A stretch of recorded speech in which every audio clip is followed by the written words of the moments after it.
Hi, everyone. Here's my disclaimer. The views of the guest may not represent those of the station or a host.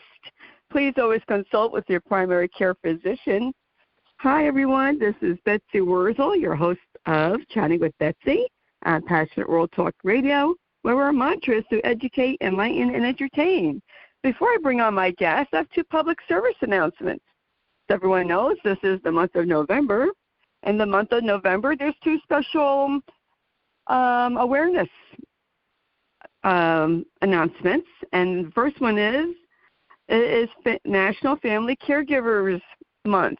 So if you know a caregiver, please send them a text.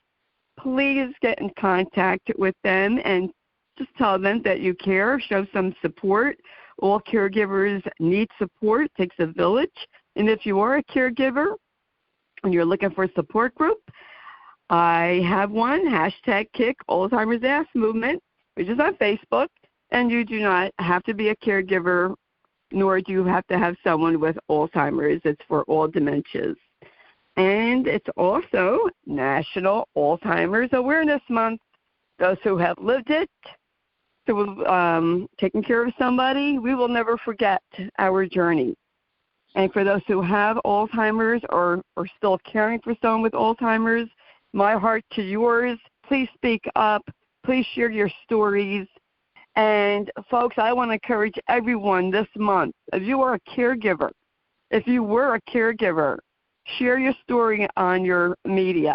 Show pictures of your journey. We need to personalize this disease with the name and the face. And that's what's going to hit home to the public. And that's my public service announcement, so thank you very much. Folks, you're going to stay tuned to my guest today. My guest is the phenomenal Simon T.Bailey, who is an American speaker. He's an author of many books. He is a life coach, television host, and serial entrepreneur. Today we're going to talk about his book, Ignite the Power of Women in Your Life. Now, I'll tell you what, folks. Holiday time is coming. I would give this book to your male friends, male companions, your husbands. I wish I had a book like this over 40 years ago to have given to my husband. And I want to thank Simon T.Bailey for coming on Chatting with Betsy. Welcome, Simon. Oh, thank you so much for having me. So good to be with you. Thank you. Thanks for coming on. I had to ask you, Simon T.Bailey, what motivated you to write this book, which I love the title of it. I was a man who was emotionally clueless to the relationships of women in my life, starting with my mother, my wife, and my daughter. I just was in over my skis and was standing in my own way. And that became the impetus behind the book, that when I understand the power of women in my life, I become a better human being. I become a better individual. I love that. And I think, do you mind if I just call you Simon? Yes, please. I think, Simon, that men of a certain age, now I'm 64, and I think back then when women and men were growing up, and they were, young boys and girls, growing up to the teens, it wasn't, I don't know if it has to be taught, but it wasn't taught. So our parents were from the World War II time, where you didn't talk about your feelings. You didn't show how you felt, unless, of course, it was in a negative way if you grew up in my house. And I realized my parents were both emotionally unavailable. And guess what? I married someone who was also emotionally unavailable. Is this a skill that has to be taught, Simon? It has to be taught because, for me, growing up in an environment where I was not taught emotional intelligence, emotional awareness, we normalized it as the way it was supposed to be. So it absolutely has to be taught from the moment children are born, where there's that attentiveness from both parents to show it's okay to be emotional. Just understand how to regulate your emotions in a healthy way. Oh, I love that. I love that, Simon. I have a son, and I raised him to be able to vent his emotion and not to be afraid. And I think we need to teach our children, especially our boys, it's okay to show emotion. It's okay to cry. And it's okay to do it in a positive way, not where it's destructive. So I think Yes. that's very important to point out. And, Simon, it amazes me when men cry, like when my son was crying when his dad was dying, people had the nerve to say, be strong. I don't like when people say that because men should be able to cry and show emotion and be able to grieve. And Yes. we really, Yes. society needs to change. Yes, I totally agree. And when a man understands how to release his emotions in a healthy way, he enters into an emotionally whole relationship with a woman. Because when a woman is emotional, he is not judging her for expressing herself. He understands that emotional expression is healthy for a healthy relationship. So a half a man and a half a woman don't make a whole relationship. But when I understand how to be emotionally astute and sound, you don't suppress your emotions, you release your emotions. Because when you suppress your emotions, could it be that you end up experiencing depression at some point in life because there was never an outlet to fully share your whole self? Yes, I agree. I love hearing your story. I've watched you on YouTube, and folks, I'll tell you what, I'm going to give the information for Simon T.Bailey, and I'll tell you, you need to hear and see Simon T.Bailey on stage. I just told him before we recorded, to me he's a firecracker because he's passionate and he's full of energy, and I just love what Simon T.Bailey has to say about being, showing your emotions and being emotionally available. That's so important. And isn't it, Simon, like I found, and I know people, I'm sure my age, we tend to marry emotionally unavailable people because that's what we grew up with. And that has to change. Yes, it's normal. And so I married the first time someone that was emotionally unavailable to me because I saw that modeled in my mother. And what happened in our relationship, I had an arm's length relationship with my mom. So I would call her once a week, I would check in, but there was not deep connection with my mom until I went to therapy. And my therapist, Anita, said to me, whatever you don't deal with will eventually deal with you. And one of the conversations I needed to have was with my mom. And when I talked to my mom, she said that she had been waiting for the phone call for 35 years. She was waiting for us to have that deeper conversation because something happened in my childhood. I was traumatized, but because I had no outlet to express the trauma, I suppressed it. And trauma is a psychological imprint. So when I began to understand that through therapy, I was able to show up for my mom. I was able to make peace with my soon-to-be ex-wife. And then I was able to come back into a whole relationship with my daughter. That is awesome. And I always on my show recommend counseling for men and women. I know it's more difficult for men to feel safe to express themselves. And I feel, Simon, that we as, talking to myself as a woman, and I wish I knew this, a long time ago, we need to make men feel safe, a safe space for them to be able to express themselves without judging them. And a lot of men are afraid because they feel they're not safe. Yes, I totally agree with that. And when a man doesn't feel that he's safe with a woman, he shuts down, and he never shows her his heart. Yes, and I wish, this is why I have my show, Simon, because I want people on like you who can help others have a better life and provide resources that I wish I knew about that, they didn't have over 40 years ago, or, to now present day, there's so much available to help people live a better life. And that's what I want for myself and for my audience. And I love the story, Simon. I watched you on YouTube. And can you tell the story about your daughter coming into the office and you were too busy? I really want people to hear that. So my daughter Madison came into my home office, and I was getting ready for a trip, and she said, "Hi, Daddy." I said, "Hi, baby girl." And she sits down in a chair in my office, and I sensed she wanted to talk, but I was emotionally unavailable. I didn't get it. And so she sat for a few minutes, and she said, "Daddy, I see you're busy. I'll just come back later." And I said, "Okay." And then it hit me on the plane the next day that I had missed that moment to connect with her. So I went out of town. I came back in town, and I said, "Madison, you wanted to talk to me?" And she said, "Daddy, it's okay." I said, "No, it's not okay, because if I don't change my behavior, you're going to marry someone just like me."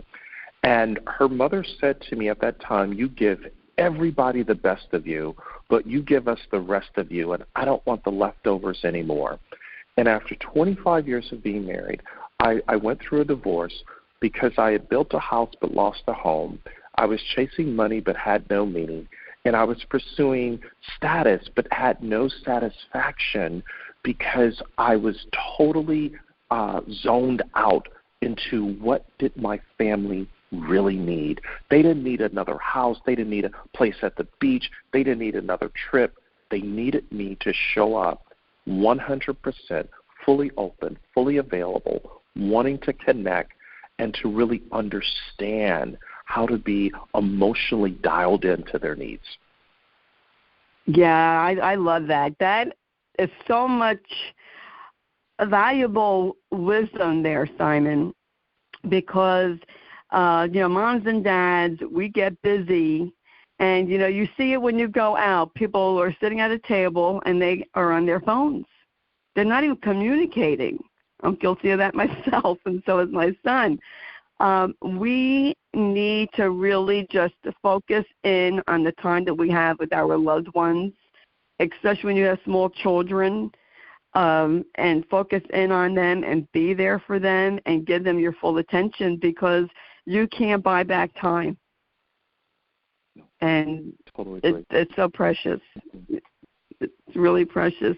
How does a man, can you give us some examples, ignite the power of women in their life? I think, number one, as a recommendation, it starts with emotional honesty. When a man tells a woman, "I don't know what I don't know," she already knows that we haven't quite figured it out, but she's waiting for us to show up and just to say, "I need your help. Can we talk about this? Can we unpack what's going on?" So emotionally honesty is a great place to start. And then what emotional honesty leads to, it leads to trust.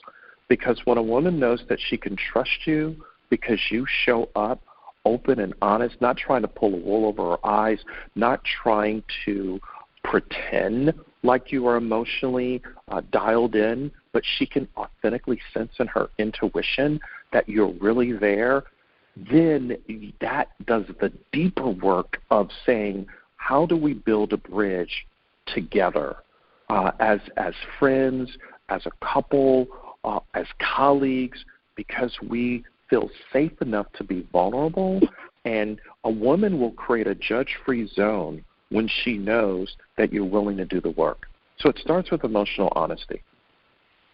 I like that. What should you do? Well, what should a woman do when she tells her husband or partner that she's not happy about something, and they give the silent treatment, and the guy just shuts down? I used to see this with my husband all the time. He would just, and then he wouldn't talk. Mm-hmm. Mm-hmm. So I'm guilty of that. I've had one of those challenges that's probably been, if you talk to my wife today, she would probably say that's one of the areas where I struggle in, and I'm continuing to work through. Therapy has helped me. So what have discovered, and what my recommendation would be to men, first of all, if a man is not going to therapy, to sit with a licensed professional, be open to it. I think it could be a great start as a suggestion. But then the second thing is, when a woman recognizes that she expresses that she is not happy, give a tangible example. Because why we sometimes shut down is it's just kind of thrown out there, and that's great. But what does that look like? Because we're very concrete. So the example of, and this is a really bad example, you didn't take out the trash, or you don't take time to sit down and talk to me. We don't go out to eat like we used to. You don't write me handwritten notes. You don't cherish me. Your tone of voice makes it sound like I am a burden to you. So give us examples, because then once we have an example, we can say, well, wait a minute, I didn't know that I was doing that. So now we have something to talk about, because what happens in a man is, if you say that you're not happy, in our minds, well, wait a minute, I'm doing everything to make you happy, and that could be from where you live, where we go, what we do, because we as men, we're all about scoring points with our wives and the women in our lives. So we think when we do something that's making you happy. And what the disconnect is every woman has music within her soul. And what a man has to begin to understand is, when she wants Beethoven, we can't be playing chopsticks. Like, we've got to know what is the music of her soul that keeps her happy. Oh, that's beautiful. I like that. And I like that you said that, your family didn't need, more material things. They wanted you to be there, 100%. And I think that still is today. Children want their parents to be there. Spouses, partners want, 100% undivided attention. I know my husband used to be oblivious with his TV set. It was amazing, Simon. This is kind of funny. I can laugh now. But he would be oblivious with the TV when I was talking to him, or when he was playing games. But if I went on the phone and ordered something or mentioned his name, that he heard loud and clear.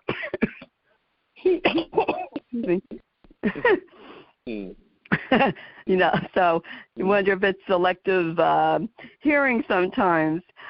And I think that when a woman is comfortable in sharing her and bearing her soul to a man, and if a man provides a safe space for her, I think it makes for a better relationship when both offer a safe space and they could both communicate. As I'm sure, you could tell the audience how important communication is. Communication is everything. I believe communication starts with a daily choice where one will say, I am open to hearing another human being, someone I'm connected with, judge-free zone, and fully accepting them, not keeping a record of what they are doing wrong, but celebrating and identifying what they're doing right and communicating that to them, because what gets recognized gets repeated.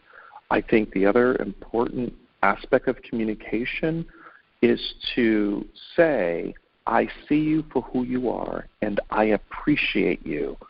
Finding that one thing to say, I appreciate how you listen to me, how you accept me, how you talk to me, how we have fun together, and pointing those things out, because I believe when a man is connected with a brilliant woman in any relationship will find a way to multiply that person in a world of division. When a man connects with a brilliant woman who is totally open to adding to his life, not only will she add, but she will add to his life in a world of subtraction. So it's finding out how do we add value to each other.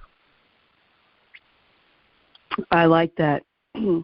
Adding value to each other. I can write that down.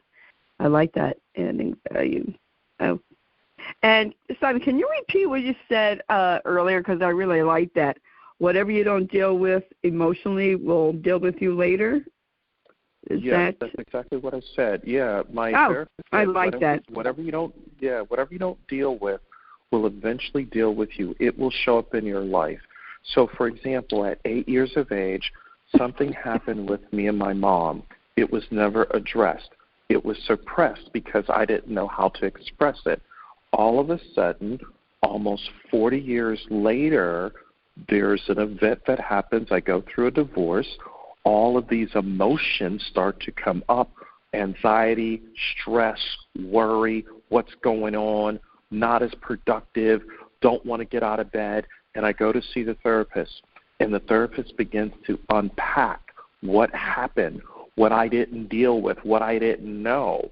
And all of a sudden I have the epiphany that I need to get this out of me because it was showing up. It was dealing with me 40 years later because I didn't have the tools at 8 years of age to deal with it. Yes, I'm going to be, I could get conflict here. That's true, because when you are traumatized as a child and you're not allowed or you don't have the tools, and it gets, deep in your subconscious and it gets repressed, it does come out later. And I tell caregivers, you have to deal with what you're dealing with, especially grieving. If we don't deal with our feelings and acknowledge it and sit and work through it, it's going to come back to bite us later. And because a lot of people think, I got to suppress it. Men and women, I got to be strong. I got to be strong for my family. I can't cry in front of my family. I can't do this. And you're just going to explode, or you're going to get sick, physically sick. Yes. And, outbursts of anger. And this is so true for men and women. And when my husband died, I let my son vent. And even when my husband had early onset Alzheimer's, and Josh was a great caregiver, and for Josh to vent that he didn't like what was going on. And it's okay to say that. And I think, Simon, I'm sure you'll agree with me, that we need as parents to keep communication open with our children so they don't seek bad advice somewhere else or turn to drugs or alcohol. What you did for your son was so healthy for him as a man, what you did as a mother, but also it imprints on him what he can do for his family and his friends, to say, my mother gave me the space to grieve, to release in my own way. And you holding that space for him gave him confidence and hope that he found within himself to say it's okay to not be okay and to walk through this. Yes.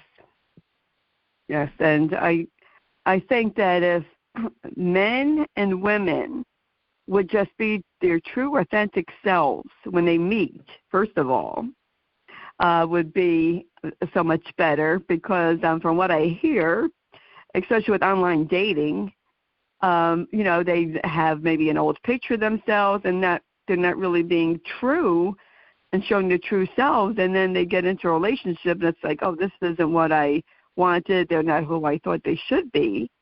Do you recommend, Simon, for both men and women to be their true, authentic selves? Absolutely. Number one, you don't waste another person's time. Number two, it shows respect for yourself, and for that other person.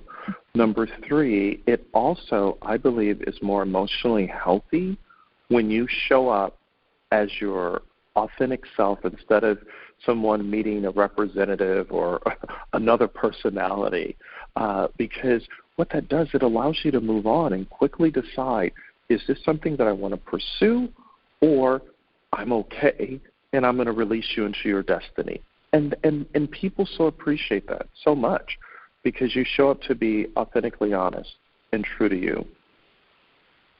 Yes. I think that with the way social media is now, people might be a little leery to be their true selves, but it will come through at some point in a relationship. It just will come to be. And it's better to be yourself, I say, right from the start. I totally agree. Totally agree. I know. Well, my husband will be gone 3 years in January, and I know, Simon, if I were to date now, it would be so different because I'm such a different person now than when I was 21, 22. Much more wisdom now. And, I mean, I was always myself, but I tended to, like, bend my frame into my husband's because that's what, I was taught. You do what your husband likes and you make your husband happy. It wasn't so much he makes you happy or he should do, also what you like to do. And so I think it's quite different now with this, new generation. What advice can you give young men as far as igniting power of women to be emotionally honest? Is there something else you can recommend, suggest? I would recommend every young man find out what is her dream, her vision, her aspiration. Where does she see herself going in life? Number 1. Number 2, what is her core gifting and ability?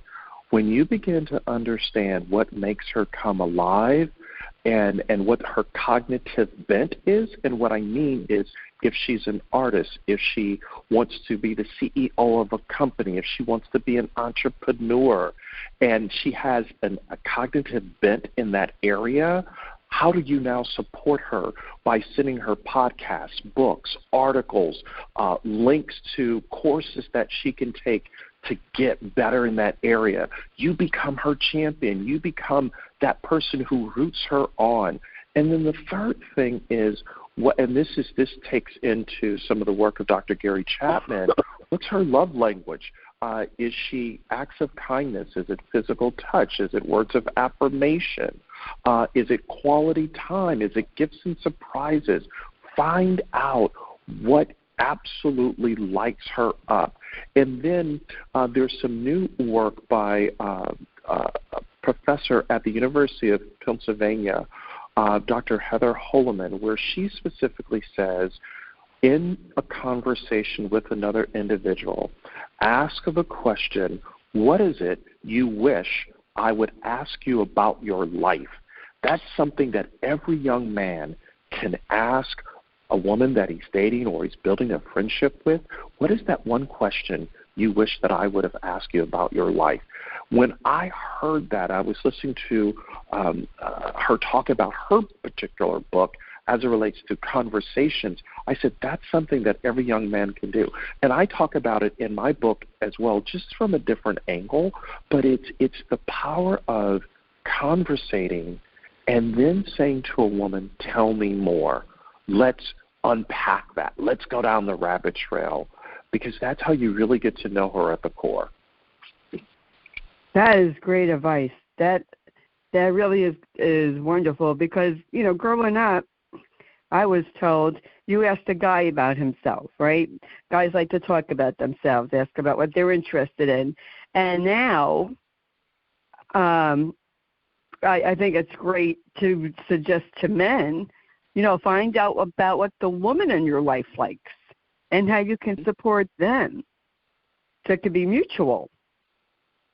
Totally. And then ask her if there was one problem in the world that she would solve, what would that problem be and why?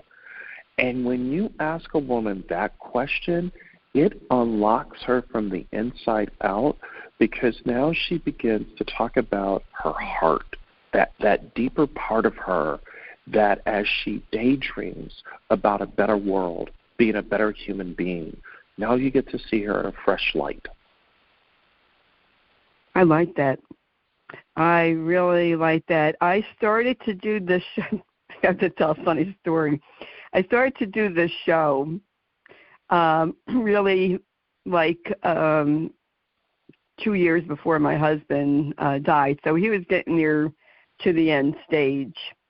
And I would tell Matt what I was doing, and sometimes you could hear Matt in the background on the show. This is when I did a show with Jeannie White. And he would say, "Stop talking about me, booby." He called me booby. And then when I was done, he would say, "I'm proud of you, booby. You're doing a good work." And that was so sweet. But yeah, I really think that nowadays both men and women should be supportive of each other, their dreams, their aspirations. They don't have to do everything together. You could do things without your partner or your spouse and still have a wonderful relationship. You absolutely can. And doing things together or apart, as long as you know that you have each other's support, goes a long way.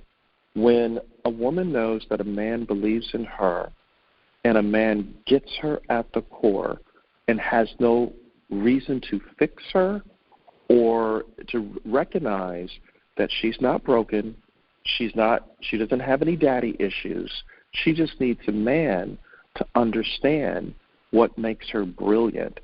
And when a man understands a woman and what makes her brilliant, she will all of a sudden be activated to find a way to help that man become a better man. Because, yes, it is true, the hand that rocks the cradle rules the world.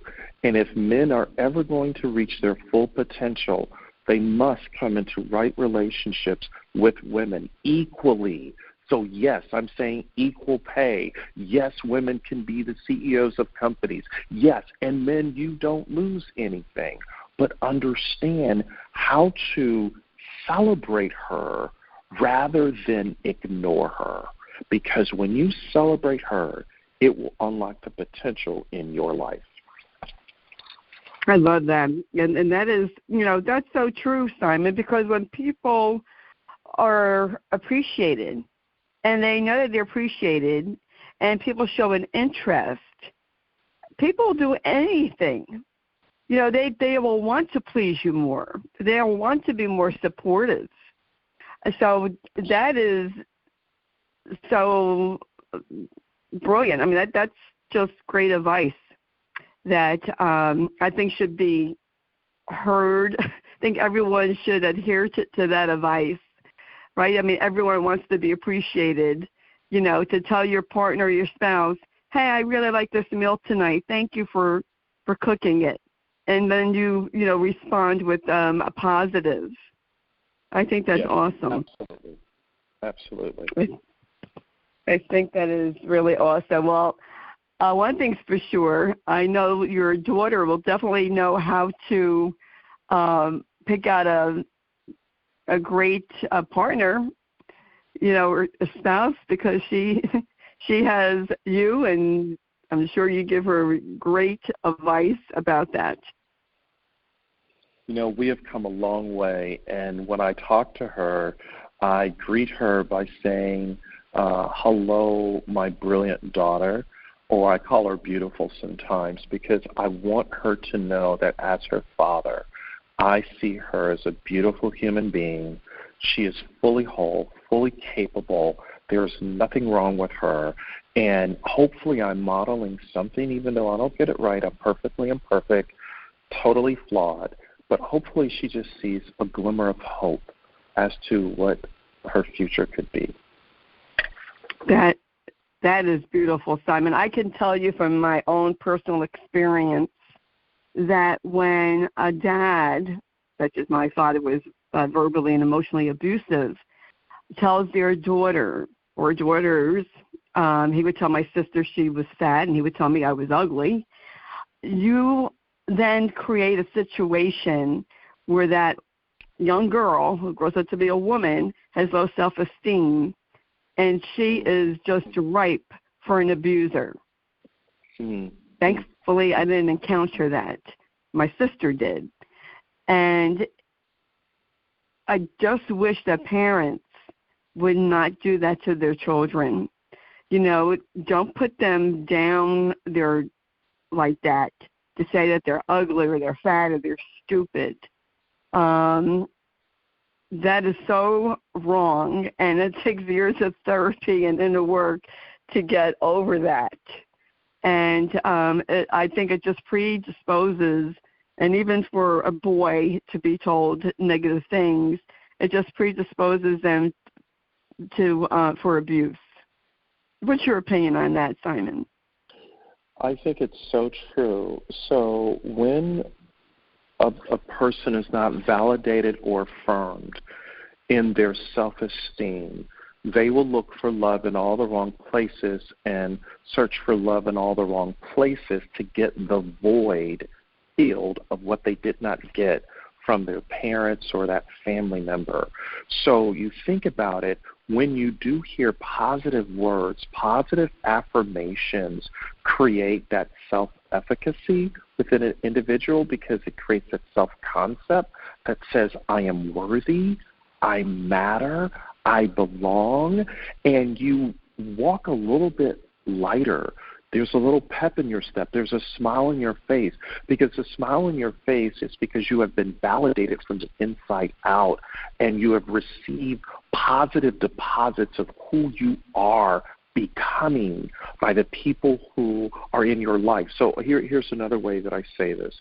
When you receive words of validation that uplift you, it is equivalent to being hugged with words. So if I say to you, Betsy, oh my God, you are an amazing human being, and I so appreciate you, I see you. If I was to take a letter in the alphabet and say you are bold, you are caring, you are delightful, just those words carry energy. And I have just hugged you with my words. So could we right now on the planet, with everything happening in the world, where the research says that emotions are being shattered with everything that has ever happened, right? How do we now use our words so that we heal, we hear, and we help? And no matter where anyone is, when I show up and say, I see you, I get you, I celebrate you, you're awesome. What does that do for a person, you know? Right. That's very true. And, you know, even a person, an individual thinking negative all the time, it has an effect. And then you have to, you know, flip your beliefs. And I have to tell you, Simon, that I started at the age of 60. I'm going to be 65 next month. And I started at the age of 60 flipping my beliefs and doing inner work. And I feel so much better about myself now than I ever have in my life.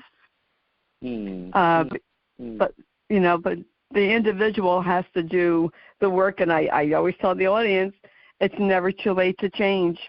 It's never, as long as you're living and breathing, you can change and you can work and improve yourself no matter what your upbringing was. You can break that cycle.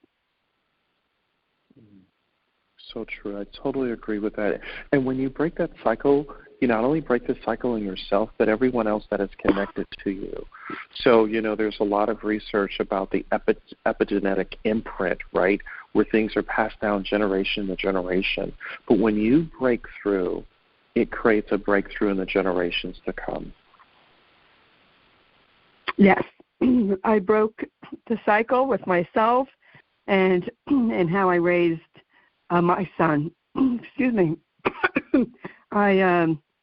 was not going to have that. I wanted to be emotionally available for Josh. I wanted to have a close relationship. I wanted Josh to want to be with me and have fun with him.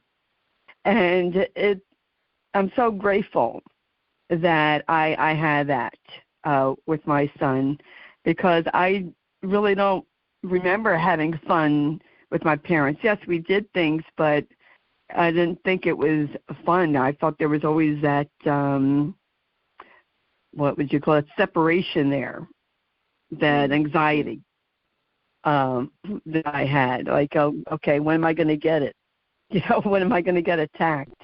And that's not a pleasant way to live. But I want to thank you, Simon T.Bailey, for coming on Chatting with Betsy. You are amazing. And you have such a nice voice. I love your voice. I could listen to you all day. Oh, thank you. Thank you so much. You're welcome. And where can people purchase your book, Simon? Yes, they can go to ignitethepowerofwomen.com, and they can get the book. And also we have a free 1-year impact plan on how to really implement many of the steps that we teach in the book. So men and women, ignitethepowerofwomen.com. Wow, that is awesome. And how would people get in touch with you, Simon? Yes, SimonTBailey.com is my website, and on social media, Simon T. Bailey, T for terrific. Just kidding. It was a bad joke. It was right there. It was right there. Well, that's great. Well, you are terrific, and I can't remember. I know I saw you on different shows on YouTube, but do you have your own channel? I do. So Simon T. Bailey is my own YouTube channel, and they can watch all of our videos there. Great. And I'll tell you, folks, I'm not just saying this because I do research my guests before I interview, and I watched Simon T. Bailey, and I'll tell you what, I was inspired. I was here yelling in New Jersey along with what you were saying. Just phenomenal speaker that you are, inspiring and uplifting. And folks, I have to tell you, Simon used to work for Disney, and he really, if you want to know more about Simon T. Bailey, and I think you should, go on his website and go look on the YouTube channel. You will not be disappointed. Matter of fact, you will be uplifted. And I highly suggest women buy this book for your man in your life. But you know what? Buy it for your son. Do you have a teenage son, a young adult son? This would be a great gift. Then he can learn at a young age how he can ignite the power of a woman in his life. I think that'd be a great idea. Holiday time's coming up, folks. This is a great gift. So thank you, Simon T. Bailey, for coming on your show, writing your book, your many books that you have written. And I want the audience to check it out, to check you out, because you are a force. You are a great force, and you are terrific. Thank you so much. Thank you. You're welcome. Folks, thanks for listening. I want to highly recommend you read the blog because it will have information about Simon T. Bailey. I want to thank Jeannie White, who's station manager, Passion World Talk Radio, who writes the blog, produces the show. And I want to thank Lillian Caldwell, CEO of Passion World Talk Radio, who makes this all possible. And folks, please share this show and subscribe. It is for free. I'm on iHeart, Spreaker. You can listen to me on PassionWorldTalkRadio.com, because when you share the show, you are helping others. And that's my mission and my vision, is to help others. So I appreciate it if you could all help me, because I'll tell you what, whether you're a caregiver or not, this information is for everyone. Everyone can benefit from listening to Simon T. Bailey. Everyone can benefit from reading one of his many books. And That's what I have to say. And, folks, as you always know, at the end of the show, how I end, in a world where you could be anything, to please be kind and shine your light bright. Because if we were all kind and shined our light, this would be a much brighter, happier, peaceful world. And I want to thank you all. Oh, I want to say have a happy Thanksgiving, everyone. It is November. And if you can't have a happy one, and I hope you have a peaceful one, this is Betsy Wurzel, your host of Chatting with Betsy on Passionate World Talk Radio. Bye-bye now.